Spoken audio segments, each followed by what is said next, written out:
হচ্ছে যত ধরনের দুর্নীতি আর হচ্ছে এই কোটা নিয়ে যত কিছু হলো, মানে ধরেন যে যার হচ্ছে বাবা মানে পুলিশের অনেক বড় কর্মকর্তা বা হচ্ছে অনেক বড় আইনজীবী, মানে এদের সবার আগে দেখা যাচ্ছে যে সব কিছুতে এরা সবার আগে যাচ্ছে, সব কিছুতে এদের সবার পাওয়ার, যার হচ্ছে ভাগ্নি ভাতিজি এমপির হচ্ছে আত্মীয় স্বজন, মানে সব জায়গায় দেখি এরা। আমরা যারা সাধারণ স্টুডেন্ট আছি এদের মানে লিটারালি কোনো পাওয়ারই নাই বলতে গেলে।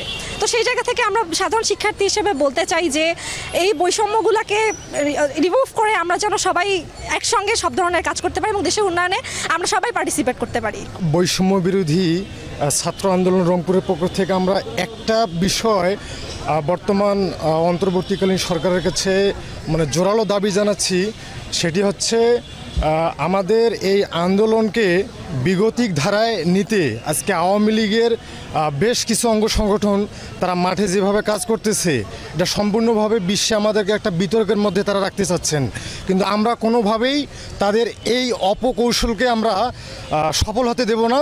আর আমরা শেখ হাসিনা সহ যারা আজকে এত বড় দুর্নীতি, এত বড় খুন, এত বড় গুম, ধর্ষণ, অপহরণ থেকে শুরু করে যত রকম অন্যায় অপকর্ম করেছেন তাদের প্রত্যেককে আইনের আওতায় এনে বিশ্বে একটি নজিরবিহীন দৃষ্টান্তমূলক শাস্তির আমরা জোর দাবি জানাচ্ছি। বাংলাদেশ ছিল দুর্নীতিগ্রস্ত, যত খারাপ কাজ ছিল এগুলো একটাও থাকবে না।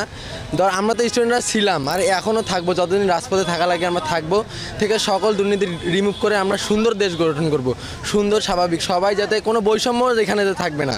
ভারতের যে অপশক্তি, এই অপশক্তিকে রোধ করার জন্য আমরা ছাত্র সমাজ মাঠে আছি, মাঠে থাকবো ইনশাআল্লাহ। যতদিন পর্যন্ত আমাদের প্রয়োজন হবে সবাই আমরা সহযোগিতায় এক হাতে এক কাঁধে আমরা যেন কাজ করতে পারি, এই অপশক্তি যেন বাংলাদেশে কোনো সুযোগ পায় না, এই জন্য আমরা থাকবো ইনশাআল্লাহ।